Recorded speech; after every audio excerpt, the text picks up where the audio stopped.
Ooh, nice practice. I'm still trying to learn the intonation there. Okay. Well, I'm again inviting everyone to please come and watch on March 16 at the Impact Arena the Hitman Dave Foster and Friends concert. And I guarantee you it's going to be fun. It's going to be really fun. So I hope to see you there. Okay. Sawadee ka. Not quite as good intonation there, but I'm working on it. Yes. Yeah, I'm just excited to be here. Excited that some people who may have not heard any of my music who are here. I'm sure we're bringing all different fan bases from the lineup, so I'm just really excited to introduce my music to new fans and to be a part of this great group. So once again, thanks for having me. Right. What about Melanie? Sawadee ka. It's so lovely to be back in Thailand, and it really truly is going to be a fantastic night, a really super lineup, and we're all going to be doing very different songs, some of our own, some of David's, some other artists, so you really will be missing out if you didn't make it to the Impact Arena. Yep. And you last, Peter? Yes, this is, like I say, I've done a bunch of these shows and they're nothing but fun. And this one looks like it's going to be exceptional. So you're going to see a wonderful show and I hope to see everybody there. Okay. And back to you, Dave. Well, you know, I would just say that Natalie alluded to the diversity of the show. I'd like to ask everybody just one question, and it's a very simple answer, and then you'll understand the diversity, the true diversity of the artists up here. So I'll start with Gurko first. What is your desert island CD? That means the island, if you were stuck on an island for the rest of your life now, and you can only take one CD, please don't make it one of mine. But only because that would be torture. But only one CD for the rest of your life, and you don't get to say two. It can be a greatest hits, but it can't be a mixtape. Okay? No, well, it could be mine, but I wouldn't do that if I were you. But it could be in anything. Okay. That even produced by you? It could be produced by me. Pick your choice wisely. You're gonna say Josh Groban. I choose Closer by Josh Groban. Do it. How did I know that? Wow. Okay. Closer by Josh Groban. Okay. What about This you? is so tricky. I have so many favorite artists, but I would probably choose something that reminds me of my childhood and that made me want to sing, which would have to be Carpenter's Greatest Hits. Oh, good choice. That's a great choice. Yeah, Harry Okay. Carpenter. I could listen to her. Greatest pop voice of the 70s, I think. Okay, so we have Josh, we have the Carpenters. Melanie? I would have to choose Stevie Wonder, Songs in the Key of Life. And it's a double album. Is it a double album? Yeah. Really? Yeah, great job. And you. Well, you mean outside of my Christmas album? Yes. Which everybody should go buy. Yes, we get Rubber Soul. Oh, the third Beatles album, right? Right. Yeah, good What- choice. And you? And not unrelated, mine is Beatles #1s. Because you get the whole arc of their career, Right. 23 hits from start to finish. So, well, actually, so we weren't as diverse as I thought we were. Richard Marx would probably say Led Zeppelin. Okay, but yeah, there are some differences. A little bit of tone and preferences, but I'm sure that when it mixed together, music is always great, always nice. I need to know, excuse me, See? because you're smiling a lot. Stand up. What is your Desert Island CD?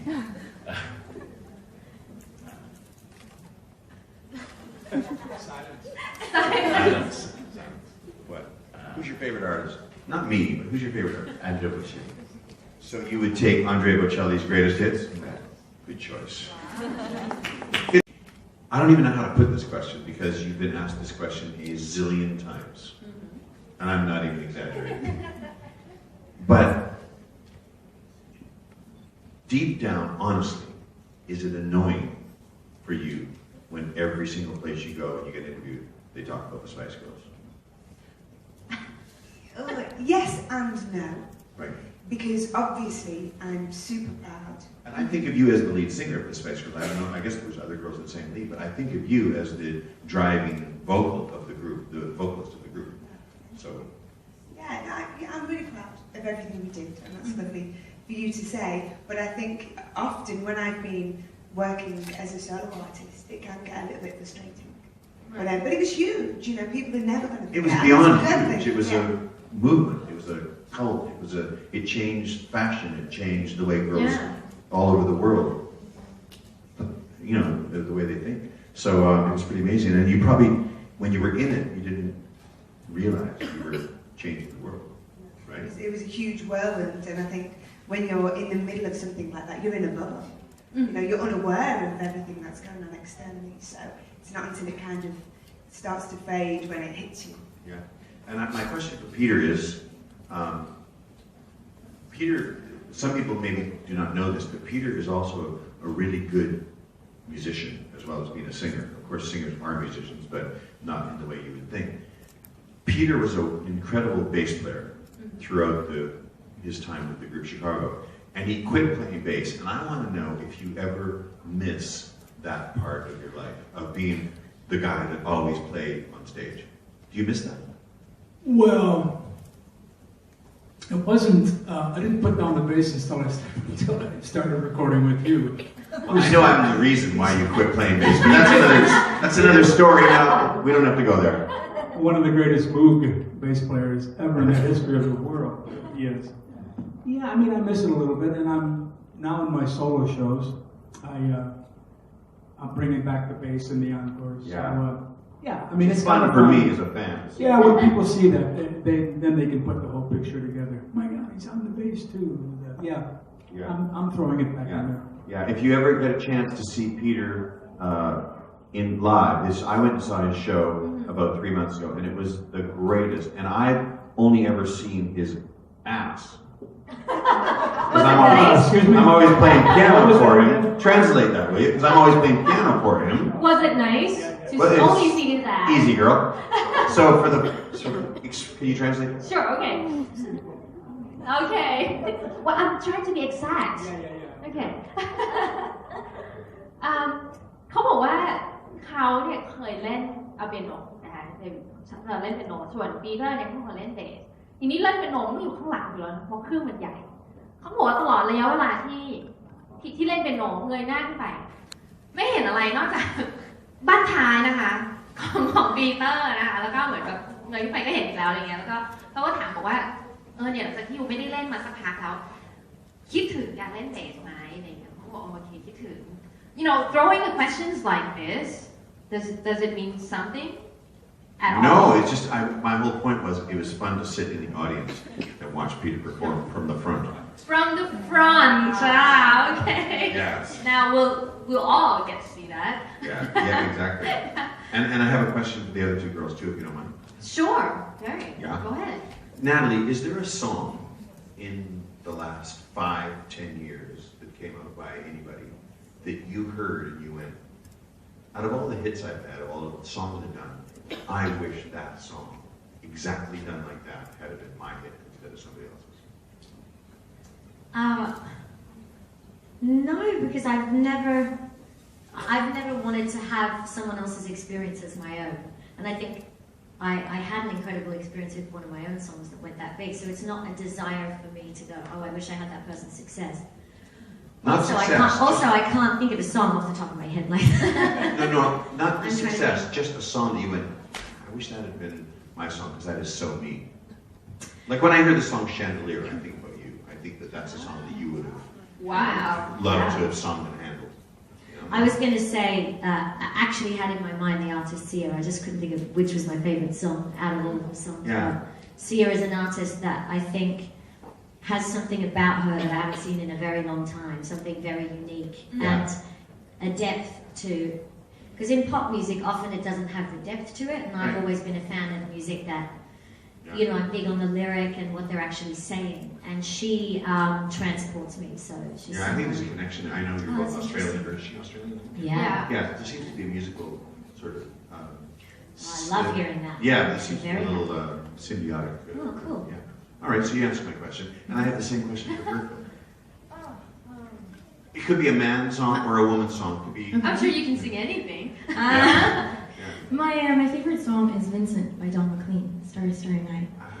But when I heard Josh singing it, I was like, oh, come on.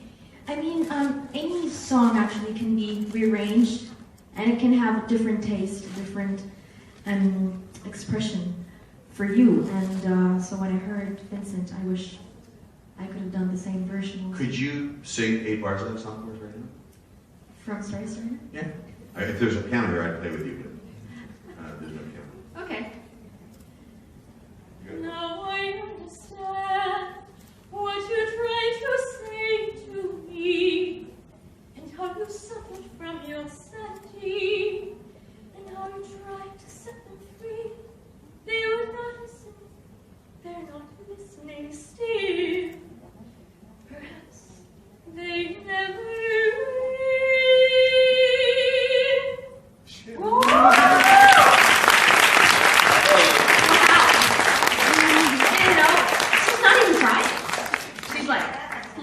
Yeah, she's sitting down. Yeah, she sings like she talks. Yeah, exactly.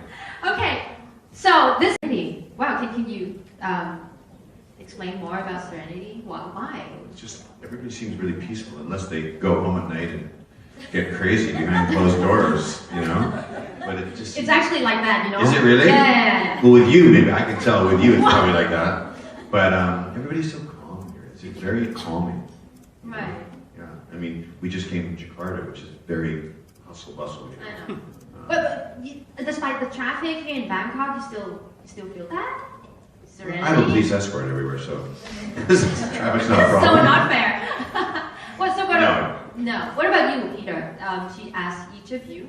Yeah, Top of mind. I would say the same thing. Friendly, and I just think the people are just emit friendliness, and I think that's what draws everybody here. You know, I've heard a lot about that. You're not friendly? I am so friendly, but I think it's just normal, and I'm sure that other countries, I've traveled, and people are friendly. I don't see any difference, but thank you. What about you, Melanie? I think of the imagery and beautiful temples and the Buddhas, and just how beautiful, this country is. There's so many wonderful islands, and lots of people from Britain come here to holiday. Right. And so that's what springs to my mind. I love how everything looks. It makes me feel peaceful. Actually, the architecture and the tradition. Right. Wow. Okay. Architecture, people, and you? I think of the traditional dances. That's the first thing that pops into my mind. The way their hands move, and their grace, and the way they spin around with the fans, and that's the first thing that pops into my head. Do you know that's very hard to do that, even for Thai people? Well, to do the dancing. it looks incredibly well. I danced as up to 16, so yeah, I can imagine it's a lot of years of dedication, and it's worth it. It's beautiful, stunning. So if you haven't seen it, try, find some opportunities. What about you, Justin? Oh, Thailand, food. When I go to a place that I haven't been to, I always try their food. Like, what's their cuisine, their specialties. Not that I'm a food critic. It's just that diet. It's not part of my vocabulary. So I'd say food. Okay. ก็แต่ละคนก็ได้ตอบไปแล้ว Fulfillment of something that I'd always wanted to do, and I did a play, an Alan Aycorn play called Things We Do for Love, which I toured around the UK. I love them both. It's hard to explain. I'm sure you know too, Mel, because you've done some acting. But it's just a different art form, different way of expressing yourself. I like the variety. I'll always like doing both. Yeah. ก็มีคำ